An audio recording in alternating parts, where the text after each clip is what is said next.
ఎందుకు రెడీ అయ్యాను? రెడీ అవ్వలే. ఈ ప్యాంట్ మళ్ళీ వేసుకున్నా ఉతికొచ్చాను నేను. పానీపూరికి వెళ్దాం. ఇప్పుడే మీ తమ్ముడు అడ్డమైనవన్నీ తిని కడుపులో నొప్పి అంటున్నాడు. మళ్ళీ సిగ్గుసరం లేకుండా ఇదిగో ఈ జెప్టో కేఫ్ నుంచి ఫుడ్ తెప్పించుకుని తింటున్నాడు. ఇంట్లో ఉండేది నేను వచ్చావు మీకు తీసుకెళ్ళిన చోట ఓకేనా, లేకపోతే రకరకాల బుట్ట పానీపూరియే కావాలి. అదే గ్లౌజ్ లేకుండా ఇప్పుడు ముక్కు చీదే పానీపూరి కావాలా? ముక్కు చీదే పానీపూరి కావాలి. హైజీనిక్ గా నారాయణ రెడ్డి. నాకు ముక్కు చీదుకుని ఆడు చెమటలు వేసిన పానీపూరియే కావాలి. ఇట్లా బాగా నడుకుంటుంటే ఇలా పెడుతుంటే వెయిట్ చేపిస్తూ ఇలాంటి exactly you got my point.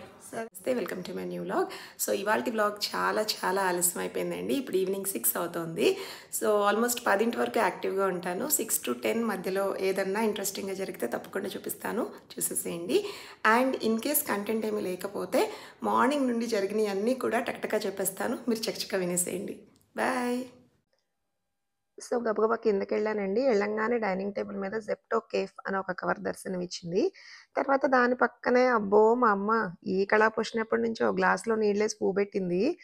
తర్వాత సరే ఆ కవర్లో ఏముందో ఓపెన్ చేద్దామని తీశాను.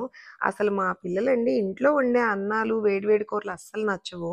వాడు ఎడ్డిమెడ్డిగా ఎలా వండుతారో తెలియదు. అక్కడ నుంచి ఇదిగోండి రైస్ బౌల్ తెప్పించుకున్నాడు. ఈ మధ్య జెప్టో కేఫ్ అని ఒకటి ఇంట్రడ్యూస్ చేశారండి. 10 నిమిషాల్లో ఇచ్చేస్తున్నారు. అసలు ఆ కొటేషన్స్ చూసారా? Not just rice bowl, it's a warm hug అంట. సరే ఓపెన్ చేసాము. అబ్బో వాసన పర్లేదు, బాగానే గుమ్మగుమ్మగా వచ్చింది. నేను మీకు చూపిస్తున్నానని ఖర్చొచ్చిందండి వాడికి. పక్క నుండి మౌత్ ఫ్రెషనర్ ఏదో ఇచ్చారు. అది ఫట్మని చెప్పి బౌల్లోకి ఇసిరాడు అనమాట. ఏమొచ్చిందిరా అంటే, మరి ఎందుకు నా ఫుడ్ చూపిస్తున్నావు అన్నాడు. వీడికి అస్సలు నచ్చదనమాట అన్నీ యాజ్ ఇట్ ఈస్ చూపిస్తే. సరే పక్క నుంచి కృషిగాడు వచ్చి ఫోర్క్ పెట్టి అరే నేను ఒక స్పూన్ టేస్ట్ చూడనా అంది. జస్ట్ మిస్ ఖర్చేవాడు. ఎందుకు వచ్చిన గొడవ వాడి దగ్గరికి ఇచ్చేవే అన్నాను. ఎందుకు రెడీ అయ్యాను? రెడీ అవ్వలే. ఈ ప్యాంట్ మళ్ళీ వేసుకున్నా ఉతికొచ్చాను నేను. సరే రెడీ అయ్యి ఉన్నావు. ఈ టాప్ ఏమో యాక్చువల్గా ఇది మొన్న ఒకసారి ట్రై చేసి తీస్తాను. సరే మళ్ళీ వేసుకుందామని వేసుకున్నాను. ఓకే నువ్వు ఇప్పుడు రెడీ అయ్యి ఉన్నావు కదా, పానీపూరికి వెళ్దాం. ఇప్పుడే మీ తమ్ముడు అడ్డమైనవన్నీ తిని కడుపులో నొప్పి అంటున్నాడు. మళ్ళీ సిగ్గుసరం లేకుండా ఇదిగో ఈ జెప్టో కేఫ్ నుంచి ఫుడ్ తెప్పించుకుని తింటున్నాడు. ఇంట్లో ఉండేది నేను వచ్చావు మీకు. రేపు నువ్వు పడుకుంటావు కడుపు నొప్పి అని. ఇట్స్ ఓకే, మనకు ఎట్లా కడుపు నొప్పి వస్తుంది 2 రోజులకి. ఇప్పుడు మళ్ళీ పానీపూరి నేను తీసుకెళ్ళిన చోట ఓకేనా, లేకపోతే రకరకాల బుట్ట పానీపూరియే కావాలి. అదే గ్లౌజ్ లేకుండా ఇలా ముక్కు చీదుకుంటూ ఇలా చెమటలు కారుకుంటూ నువ్వేమన్నా నాకు పానీపూరి కావాల్సింది. ఇప్పుడు ముక్కు చీదే పానీపూరి కావాలా? ముక్కు చీదే పానీపూరి కావాలి. హైజీనిక్ గా నారాయణ రెడ్డి. నాకు ముక్కు చీదుకుని ఆడు చెమటలు వేసిన పానీపూరియే కావాలి. ఇట్లా బుట్ట పానీపూరి ఇలా పిసుకుంటూ ఆలు ఇట్లా పిసుకాలాడు. అదే నువ్వేమో ఇలా బాగా నడుకుంటుంటే ఇలా పెడుతుంటే వెయిట్ చేపిస్తూ ఇలాంటి exactly you got my point. సరే వెళ్దాం కానీ ఇదేదో ఊహ చాలా బాగుంది. కింద అమ్మమ్మకి ఏం చెప్తావు? ప్రింట్ అవుట్స్ కావాలని. ఏం ప్రింట్ అవుట్స్ అమ్మా? వీసా ఇంటర్వ్యూకి ప్రింట్స్ కావాలంట. నమ్మకేం చేస్తుంది? నువ్వు నమ్మిచ్చు. ఆవిడ ప్లెజెంట్ గా ఓకే అంటే తీసుకెళ్తా. ఏమాత్రం డౌట్ వచ్చినా నాకేం బాధ్యత లేదు, నువ్వే చెప్పుకోవాలి. ఓకే దా.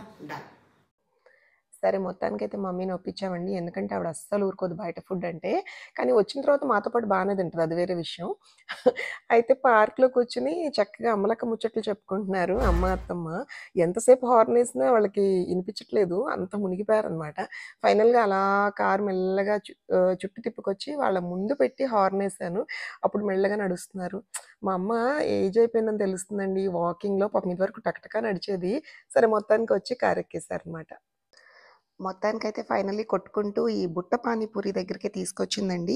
ఎందుకంటే చిన్నప్పటి నుంచి దీనికి ఎందుకో ఈ బుట్ట పానీపూరియే ఇష్టం. ఆ కలకట్టా బేస్ పానీపూరి అని చెప్తుంది. డిఫరెన్స్ ఏంటమ్మా అంటే, మామూలుగా బయట బఠానీ గింజల కూర అది పెడతారు కదండి, దానికి అలా ఇష్టం ఉండదు అనమాట.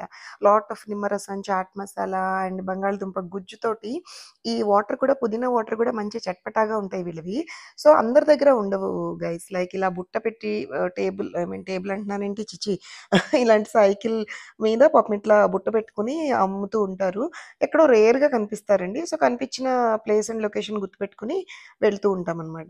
సో మధ్యలో తింటుంటే పాపం ఒక స్ట్రీట్ డాగ్ కనిపించింది. పాపం దాని ఆకలితో ఉన్నది. కొంచెం నాకు భయమేనండి. మా బ్రూనో నాకు అలవాటు కానీ గబుక్కున డీల్ చేయలేను. ఇంకా మనసంతా దాని మీదకి వెళ్తుంది నాకు రికార్డ్ చేస్తున్నా కూడా.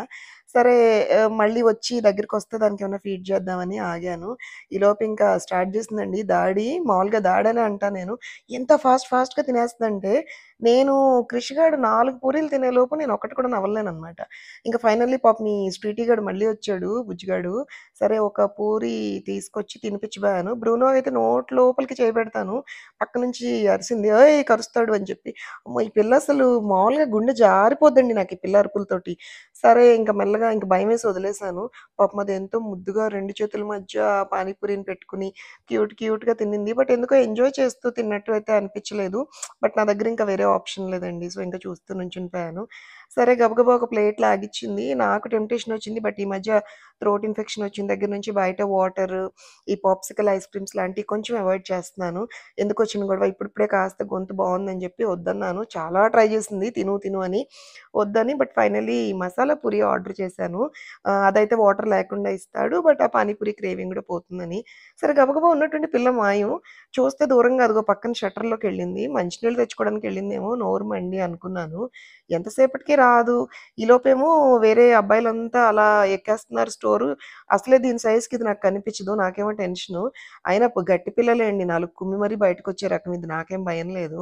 పాపం వాటర్ కోసం కాదండి. ఈ స్ట్రీట్ డాగ్ కోసం బిస్కెట్స్ తేడానికెళ్ళింది. దానికెంత జాలంటే అసలలా కుక్కలు కనిపిస్తే చాలు బిస్కెట్స్ తెచ్చి తినిపిచ్చేస్తూ ఉంటది. సరే ఇంకా ఈ మసాలా పానీపూరి రెడీ అయిందా బ్రో అన్నాను. "ఇన్ని పెట్టావేంటి? చాలు" అంటే "కాదండి ఆప్కా బేటీ 4 ప్లేట్ ఆర్డర్ కియా" అన్నాడు. అప్పుడు గాని స్ట్రైక్ అవ్వలేదు. కార్‌లో అమ్మ, అత్తమ్మ ఉన్నారని. సో, వాళ్ళకి కూడా ఆర్డర్ ఇచ్చిందంట పాపం. సరే మెల్లగా చేయమన్నాను. ఈలోపు ఇద్దరు, ముగ్గురు కస్టమర్స్ వచ్చి అడుగుతున్నారు. పక్కన ఈ బేల్‌పూరి అన్నయ్యొచ్చాడు. అతన్ని చూసి కూడా "అమ్మ ఇది కూడా తిందామా" అంది. "మూతిపళ్ళు రాలుతాయి పద" అంటే కామ్‌గా కారెక్కింది. సరే ఇంక స్టార్ట్ చేసిందండి తినడం. దీనికెంత ఇష్టమంటే పానీపూరి, బేల్‌పూరి ఈవినింగ్ ఇలాంటి జంక్ మొత్తం చాలా ఇష్టంగా తింటది. సరే పోనీలే చిన్నతనంలోనే కదా! పెద్దయితే ఏం ఎంజాయ్ చేస్తారని చెప్పి నేను ఏం మాట్లాడను. సరే 1, 2 నాకు ఇచ్చిందండి. నోట్లో పెట్టుకున్న కొద్దిసేపటికి గాని ఆ టేస్ట్ తెలీదు. సరే గబగబా ఇంటికొచ్చేసామండి. బున్ను పాపం మంచి ఆకలితో ఉన్నాడు పాపం. ఈ ఎగ్స్ నేను ఈవినింగ్ వెళ్ళేటప్పుడే బాయిల్ చేసి ఎళ్ళానండి. ఏంటిది గుడ్డు జారిపోతుందేంటి? మామూలుగా జారదు. ఏంటో డ్రామా చేస్తుంది ఇవాళ. సరే మొత్తానికి నొక్కుతున్నాను. అంత స్మూత్‌గా అనిపించలేదండి. ఒక్క నిమిషం నొక్కాక అనిపించింది. ఈ 3 గుడ్లు నొక్కాలంటే నేను ఇంకో 3 గుడ్లు తినాలా అని. మొత్తానికైతే 3 గుడ్లని అలా మెత్తగా కీమా కొట్టేసాను. వీడేదో పెద్ద పసిగుడ్డు అనుకుంటాడు. కొంచెం ముక్కలు ముక్కలుగా ఉన్నా ఇలా లుక్‌లు ఇస్తా ఉంటాడనమాట నాకు.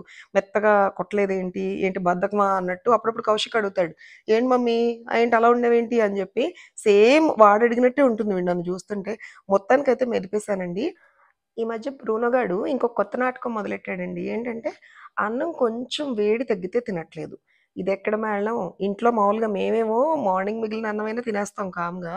వేడిగా అప్పటికప్పుడు వండి ఇక్కడ చేతులు మాడిపోతా ఉంటాయి.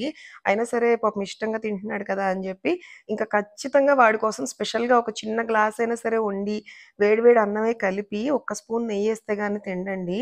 ఏంటో పిచ్చి వెధవ ఏ జన్మ రుణమో అనిపిస్తది ఒక్కోసారి. చేసేటప్పుడు అప్పుడప్పుడు విసుగనిపించినా వాడు తింటుంటే తృప్తిగా అనిపిస్తదండి. పాపం గదా! ఎక్కడ పుట్టాడో, ఎవరికి పుట్టాడో, మన ఇంట్లో ఉంటున్నాడు అన్న ఫీలింగొస్తది చూస్తే. Cute fellow. ఒక్కరోజు వీడిని చూడకపోయినా ఏంటోలా ఉంటుంది ఒక్కోసారి. సో, ఫైనల్లీ నా రూమ్‌కైతే నేనొచ్చేసానండి. ఇంక నాకైతే ఏం ఆకలేయట్లేదు. ఫుల్‌గా తినేసొచ్చాం కదా! ఇంక ఇవాల్టికి వ్లాగ్ ముగిచ్చేస్తున్నాను. అండ్ ఫస్ట్ టైమ్ చూసేవాళ్ళు please don't forget to like, share and subscribe.